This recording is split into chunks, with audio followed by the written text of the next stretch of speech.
Hi class, this is an example problem for unit 3.1. And in unit 3.1, we talk about particle equilibrium, free body diagrams, and coplanar force systems. And in particular, we talk about how all forces acting on any point in a system or on the entire system have to sum up to equal zero for that particle or system to be in equilibrium.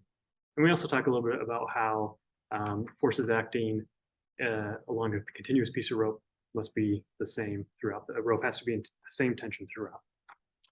So I just have this example. I pulled it from the 13th edition of the book. It's problem 3.13. And in the book, it kind of looks like this. Basically, we have 3 weights and 2 pulleys. And so I've redrawn that here. And basically, in this problem, we have 2 ropes going from F point A and another one going from B point A. And these blocks weigh 5 pounds, 8 pounds, and 5 pounds. And the horizontal distance here is 4 feet and 4 feet. And then there's an unknown vertical distance, L. And that's what we're being asked to find.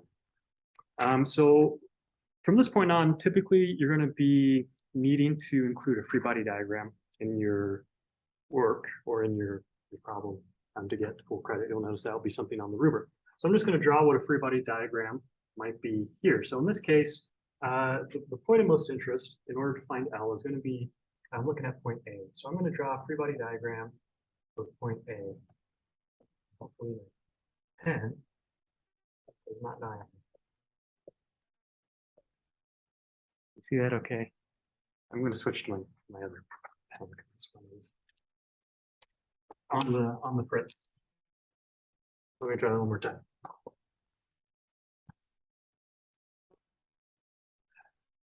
If I draw the free body diagram at point A, there is an 8-pound force pulling it down. If we look, we know that because there's a 5-pound, the block B weighs 5 pounds of the tension throughout this whole row must also equal 5 pounds.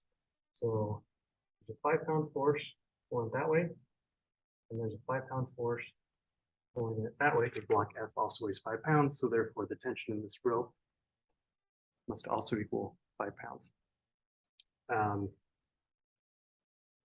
And so this is our basic free body diagram, and we know that this must sum up to equal 0. And so, you know, the angle that we don't know the angle that these 5 pounds are at. We do know that it's we draw a similar triangle, it'd be 4 over L, like that. And so what we have here is we have an unknown. We have a few different equations that we can use to solve it. And so what we're going to use is we know that the sum of the forces in all directions must equal 0.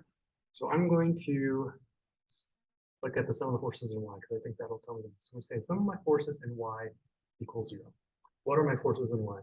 Well, I know that I have a -8 from this.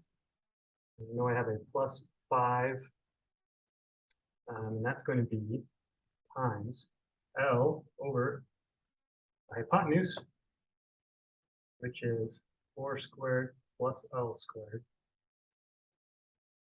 And I'm going to have that again.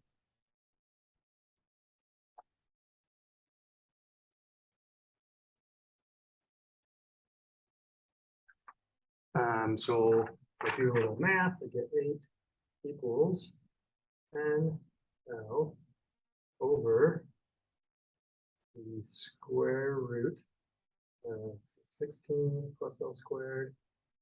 And then I'm going to multiply this denominator over, so I get 8 times the square root of 16 plus L squared equals 10L. And then I can, if I divide the 8 over, I get 5/4. And now I can square both sides, and I get 16 plus L squared equals 25/16 L squared. And then I could say 16 equals, when I bring those together, I get 0.0 5625 L squared. And finally, finalize it out, I get L equals 5.32 feet in feet.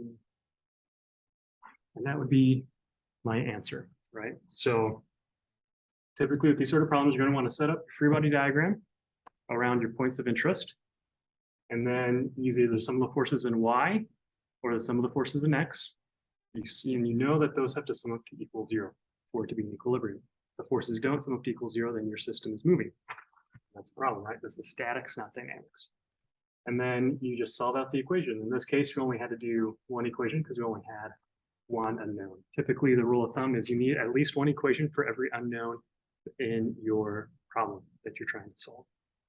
So that would be how you do this. Hopefully that's helpful in terms of helping you understand particle equilibrium and to get you through unit 3.1. Thanks.